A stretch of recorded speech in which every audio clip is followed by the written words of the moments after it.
Tina of the Netherlands in lane 7. Watch. Second from the camera. Bosh, up he goes.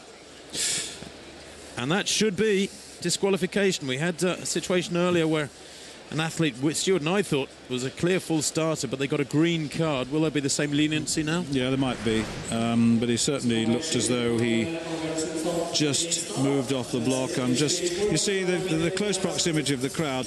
The athlete has to give a reason why certain things happen, and if he can't hear the instructions, they concoct all sorts of things. But I hope he's not out, because he's a good target, actually, for Usain. And we'll wait and see what they do. If there's a green card coming out, then I'll be delighted, because it gives us a full house, a full race. And if not, then it means that the stagger is very wide, and Usain has then got to chase de Oliveira of Sweden around the outside. Not that that would be a problem, but... You won't be half as delighted as Martina if it's a green card, but is it?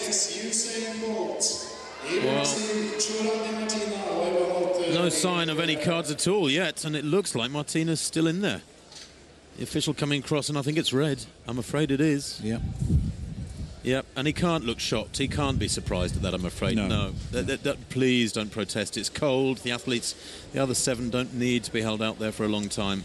It was very clearly a full start, and he knows it. So there's nothing... The frustration, though, Stuart, it's unique, isn't it, in the sport of athletics? Nobody else gets disqualified apart from the sprinters in this sort of circumstance. I think they're going to let him run, but it just won't count. It's as simple as that. There are no protests nowadays, but they'll let him run, and that's good, because he's a 20.23 man this season at his best, so that is a good target for Usain.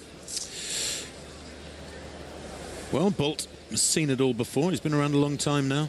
World record holder in this discipline for the last 7 years, no less. Almost 7 years. Remember, it was in August, I think, in 2008 that he tore around the 200 metres in the bird's nest to set that world record. And Martina now having the argument which we hoped would be avoided. It is frustrating, it is disappointing, but you have nobody else to blame. And he's gone, I'm afraid. The European champion from last year, lane 7, will be empty. Very, very frustrating, but he moves away after a token protest, in effect. So as Tirandi Martina walks away after a full start in this men's 200 metres, so the other 7 men, without him having been disqualified, get ready for the second time.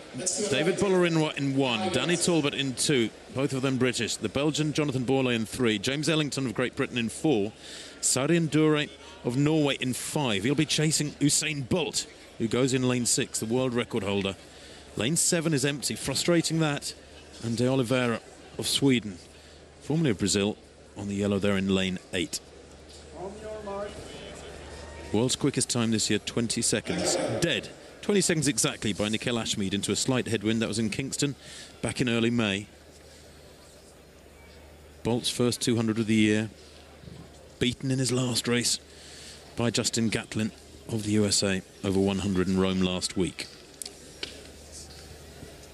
Bolt in lane 6, second to left.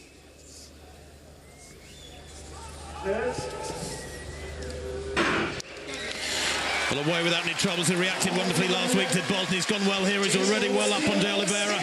He's going well too. Is Sarian Dure inside him. Sarian Dure's run a really good bend in the light blue. But Bolt now gets into his running. That massive stride draws him clear. Further and further clear.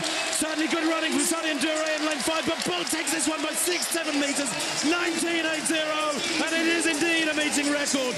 The wind was kind too. Plus 1.7. Similar to what we had in the women's 100 hurdles half an hour ago.